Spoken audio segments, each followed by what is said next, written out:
একদিন টুনি পাখি তার বাসায় ডিম পেড়ে খাবার সংগ্রহ করতে চলে যায়। আর সেই ডিমের উপর নজর পড়ে এক ডাইনির। সে বলে, আজ রাত্রিবেলা আমি ওই ডিমটা গিয়ে খেয়ে আসবো।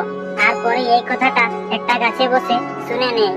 এরপর রাত হওয়ার আগে পরি সেই ডিমটা সরিয়ে সেখানে একটা নকল ডিম রেখে দেয়। এরপর রাত হতে সেখানে ওই ডাইনিটা আসে আর নকল ডিমটা গপ করে পেটের ভিতর ঢুকিয়ে নিয়ে চলে যায়। এরপর টুনি ফিরে এসে দেখে তার ডিম নেই। সে তখন খুবই কান্নাকাটি করে। আর তখনই সেখানে পরি উপস্থিত হয় আর বলে, কি তোমার প্রিয় বন্ধু হয়ে আমি তোমার ক্ষতি কিভাবে দেখতে পারি?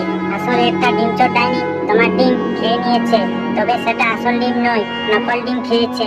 কারণ নকল ডিমটা রেখে আমি তোমার আসল ডিমটা লুকিয়ে রেখেছিলাম।